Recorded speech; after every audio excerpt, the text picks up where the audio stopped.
Hiya, welcome back to another video. Today's a very important day for me. I've got what I would call the important part of getting a bike back together. The most important part is the way it runs, and that includes the carburetors, which have all been rebuilt. I'm going to post a little video coming up now how I did that, and then we're going to balance the carburetors, and hopefully this bike is running A1. I don't want it being a dead horse or nothing. It's not a horse! Anyway, I'm going to show you a few clips of me working on the bike over the last couple of weeks.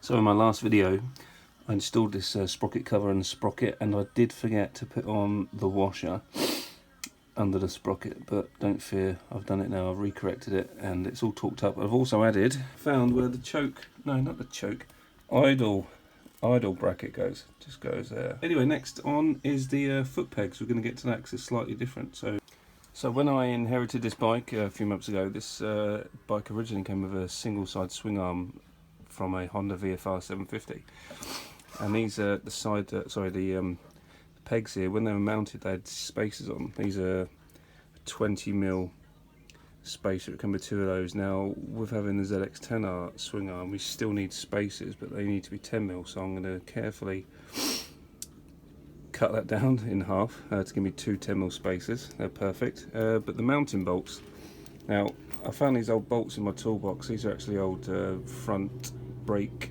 disc bolts, and these are rotten. They almost fit through here, but they're a bit too big on the hole, so I carefully got two of them like this, and they're nice and buffed up now. I just stuck them in my drill, spun them round, and then stuck it on the old wheel grinder, and it's just taken them down to a perfect, looks machined. They look really nice and they fit in there just perfect. Look, just like that. So anyway, I'm going to cut this and then we can mount them.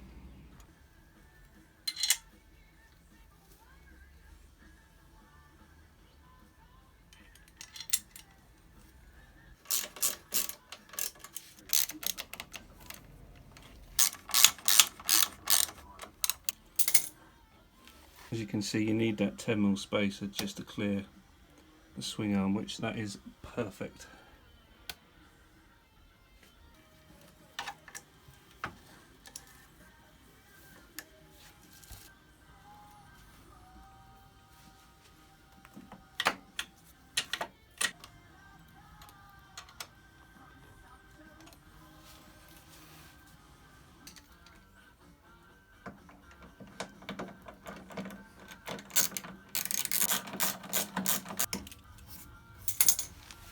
Moving on now to the next project for me this morning. This front brake fluid reservoir, it has no bracket because the yokes are ZX6R. My handle, or basically the brake lever and all the original master cylinder, is the original ZX9R. So I'm using one of the bolts for the yoke just to make a bracket. So I'm going to cut some steel out and then get this fitted.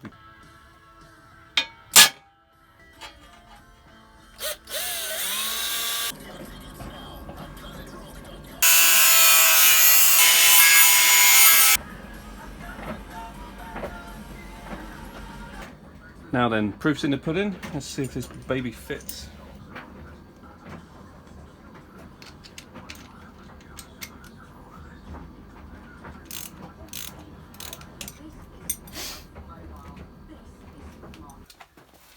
Okay, look, next step, we're missing some calipers, so we're going to bung some on. Let me show you some mess I bought off eBay a few months ago. So I purchased these standard Tokico, the 4 pots with these radial calipers, and you can see the paint. Now these arrived in the post gold originally, and the seller, he'd painted them gold, and in transit all of the fluid, brake fluid, leaked out and stripped all the paint off. So I gave them a lick of black paint, and the same has happened while I've had them in storage. But anyway, I don't care, I'm going to bung them on. We're going to get these some new pads put in and get these all bled up.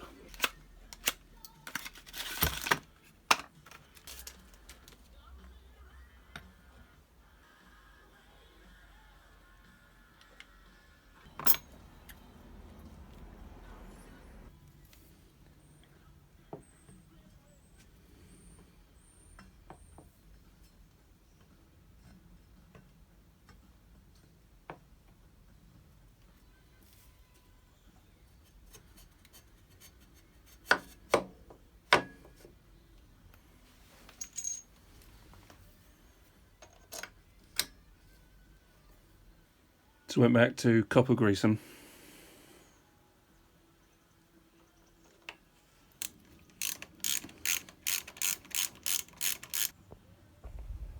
Right, I think I've seen some calipers when they kind of switch around with other bikes and stuff where they require spacers. This section here, that bolt's kind of hitting down whether the bolt is too long. That's a possibility. So I could either put a spacer here, where are you? A spacer on this part of the bolt if the bolt is too long, which I presume because these should mount up solid. So we're going to have to look into this. I think that's what I'm going to try and put a spacer there, probably 2mm. So let's get back to this and try again.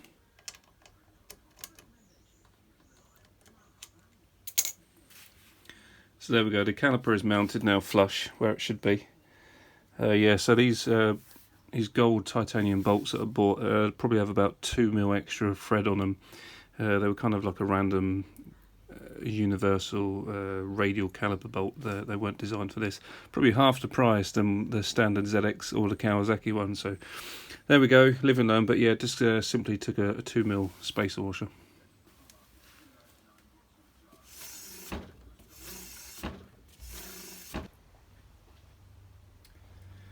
Right then, so this bike is starting to me. It's like the start of the end. I've done so much work to this bike. Finally got all the brakes done. I'm just now down to the last 2 jobs before the bike is finished, and the last 2 jobs are carbs, and now going to get rebuilt, and then after that it's just bodywork. So let's dive in and get these carbs off. So basically, if you're new to carbs, or whether you're not, you have a fuel line which is already disconnected because the tank's off. You have an air box that sits on top of the carbs. You have throttle cables connecting, a choke cable connecting, and you have coolant pipes, and then pretty much after that you've just got the odd electrical cable. After that they're pretty much free to lift off. So once you've got the hardest part is a throttle cable, because you have to get enough slack, go into the cable up here and loosen it off, find it back and then unhook it. You have got the spring, you hear that? That mechanism, which is a bit fiddly. It's probably the fiddliest part on this, but let's get this off and get them on the bench. Our carbs are now on the bench. Nice, clear, clean bench to work on. Now this here is your idle adjuster. Now I'm keeping that exactly the same. I don't want to touch that, and so far I'm not going to touch the butterflies, as in synchronizing them, because when the carbs are rebuilt they're going to go back on the bike and they're going to be vacuum gauged to balance all the carbs. So once they want to go back on the bike, you want them to be kind of almost there, but not 100%, so at least the bike will start and run. So I don't want to touch that at all. What I will touch now is let me go in this bag and let me show you what we've got to work with. These rubber mats are really handy for working on bits like this. Keep all your gear nice and clean and in a nice orderly fashion. These mats you can get from any old lorry. They just fall off the back, you know what I mean? Brand new floats, brand new diaphragm, gaskets, float bowl gaskets,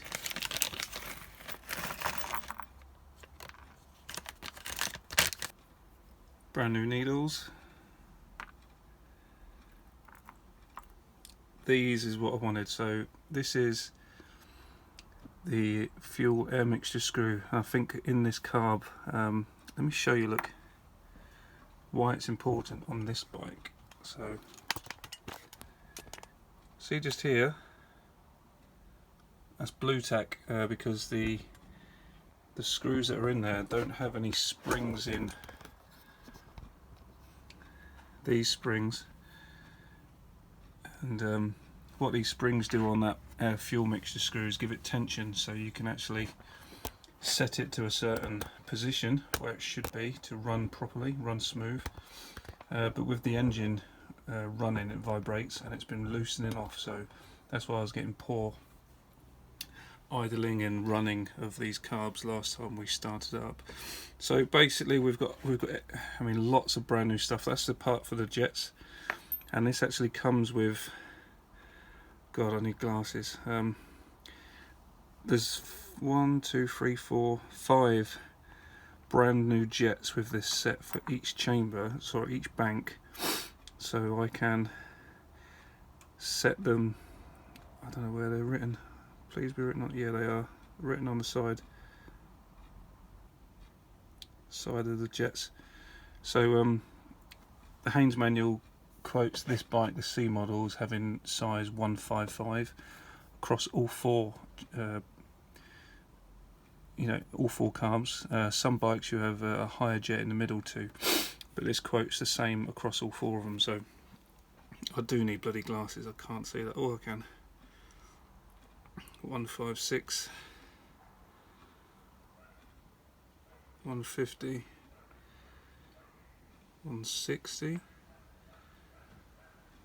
152, 155. That's the one we need. So basically I shall pop that in the jet holder here. So that's the one we need. Great. Right then, also it comes with brand new pilot jets. So I know a lot of people send these off to get ultrasonically cleaned. That's very well and done, but these jets are, probably the best part of 25 years old if they've not been changed before, so everything is going to be brand new. Right, let's get these carbs apart and just look on the insides. So now we've got the first bank open. Look how, this is what I'm moaning at, this part here. This is all fucking blue tack, look. Let me get this stationary. It's horrible, isn't it? Out.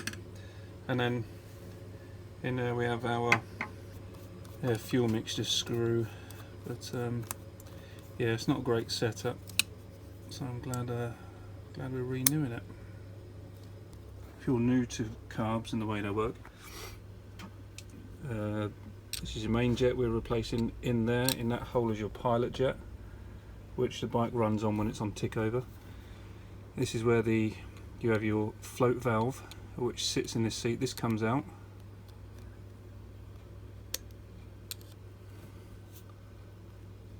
Come on, you get. So this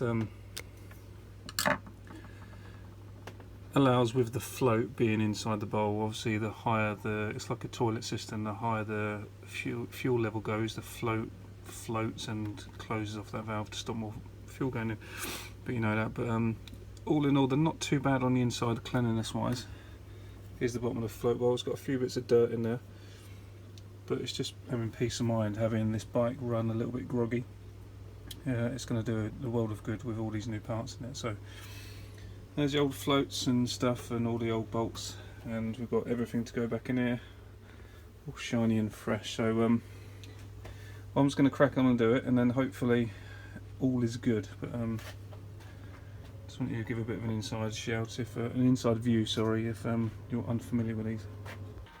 Right now, this is a full kind of view of the float bowl end of the carb anyway, because the diaphragm part is another area. So that's our float bowl, which we are keeping. We're going to give it a clean. That's its old gasket. This is, let me get my pointer. This is the old jet we're replacing. This is the old air fuel mixture screw. It does have the spring and both washers on this bank.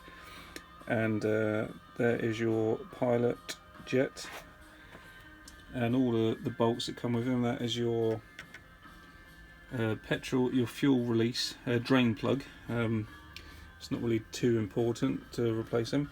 These are quite important because they wear down. So they've got like a rubber triangular part which makes a valve, and if they wear down on that rubber, and then the seat in which the float, it can basically cause flooding on your carb, which is important.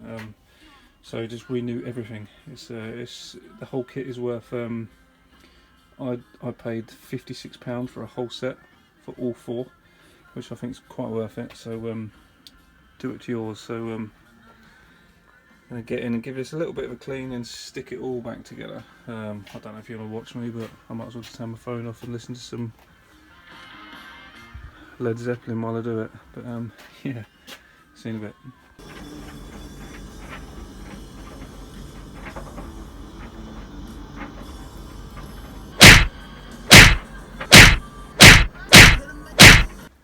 Right then, so the carbs are now ready to go back on the bike. We're going to balance them and set them up. So let me just talk over these. The screws in there, they are the air fuel mixer screws. So I've gone by the Haynes manual settings and adjusted them accordingly.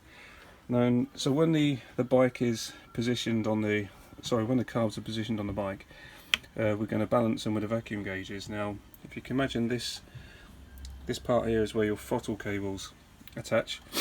When you twist your throttle, they pull these butterflies open.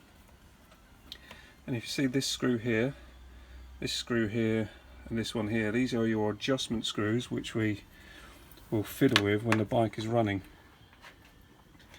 So it's a simple crosshead screwdriver to adjust them, and you have these one bank and 2 banks, and you use that screw to adjust these 2 together, and use that screw to adjust those 2 together. Then the middle one should balance the 2 pairs of vacuum or the carburetors together. Use the vacuum gauges. You have 4 ports that screw in down here. Now this is a vacuum hose on this bike. Cylinder 1 has one, cylinder 2 doesn't, nor does cylinder 3 on this bike, I've noticed. Cylinder 4 does. And that, which I noticed actually last night, has been crimped over. And that could cause problems. But anyway, these 4 ports here is where you screw in your kind of metal ports, and you fit over your rubber or silicone hoses, and which your vacuum gauge measures the suction from the carbs, you see. So all 4 pistons are sucking all at the same pressure, and that's how we balance them. But let's get the carbs on, and I shall hopefully get this up and running. You'll see some good results.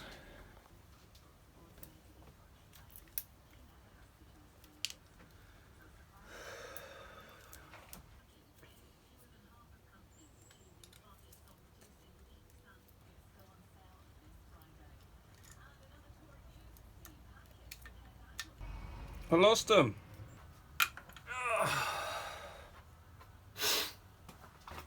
Right, a bit of swearing later. We've got the throttle cables on eventually. Now just the choke cable, which generally is easier, he says. What do I normally do to loosen this?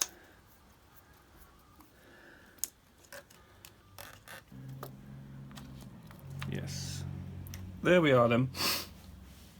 We now have our 3 cables, 2 throttle cables, 1 choke cable. Now I'm going to try and reroute the idle adjustment screw, because I firstly fitted the bracket about a month ago, so I'm going to try to do that. Oh, it's actually hard work. Right, throttle cable's connected, choke cable connected, throttle position sensor connected, easy peasy, air pipes connected, and we've routed the idle adjuster just down there. It now has its fucking thing. Well, that's where it goes anyway. That's his bracket.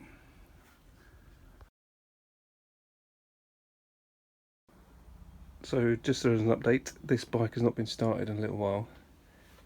Since the last time it was started, the carbs have been off, been rebuilt, new floats, new float needles, new pilot jets, new main jets, new fuel air mixture screws. So knocked up another external reservoir for the fuel.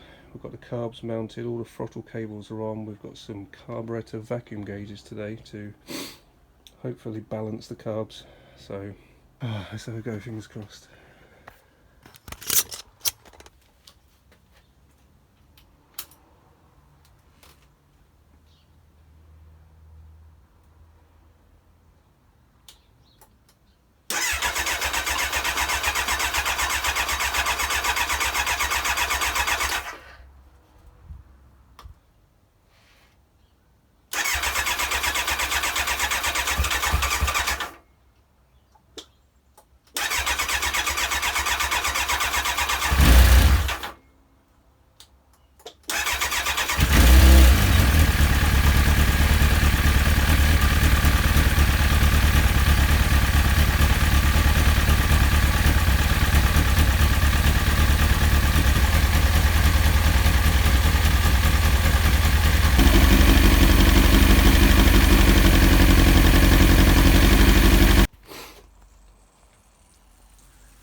Okay, so spot the coolant leak, which is quite important. It's coming from the housing, just under here. I can actually also hear a leak deep inside there. I think that's a thermostat housing. There's a pipe on the top. I don't know if you can get in there. I can hear it hissing and bubbling, so that's another thing. And yeah, this spillage, I mean, like you can see, got fluid here.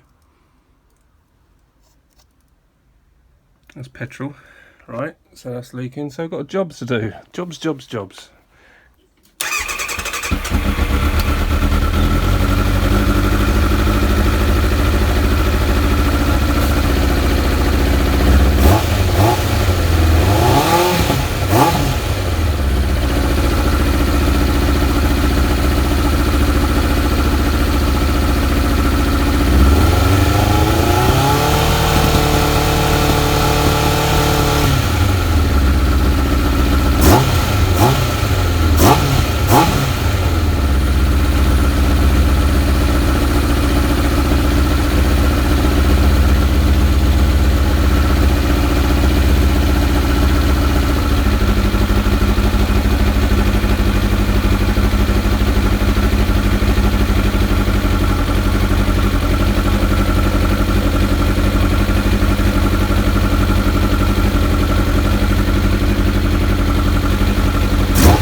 Away from the garage where you can hear me slightly. She's purring quite a bit, which is nice now. I had a bit of a struggle this morning, but a few adjustments with the carbs. Now seated better with the boots. I always have a bit of trouble getting them all right, tight, etc. But you can see now from that video the carb, the gauges are all reading very much the same across all four. And each, I only had to do the tiniest amount. These are obviously not bad previous ownership of mine, so yeah, that's good. Now I can return those gauges to my friend Dave Fenley Auto Cares, yes. And well, I think all you can see is down there on the floor. That blue paper towel is because we have a coolant leak which is spotted, and it's on the water pump. So it's about £25 for a gasket seal kit for that, which I'm going to have to get ordered. But I'm going to give it a bit of a rev now.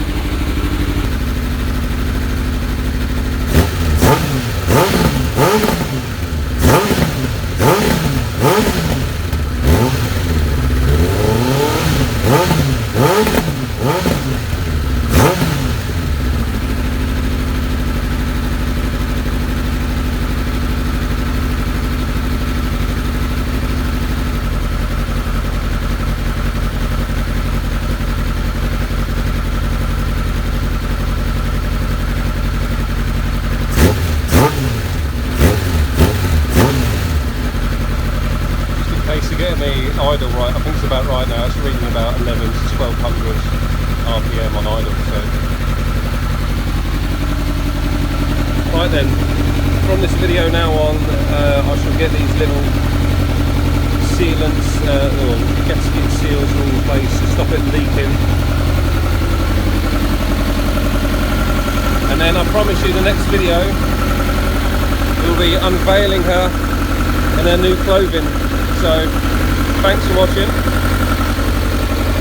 stay tuned,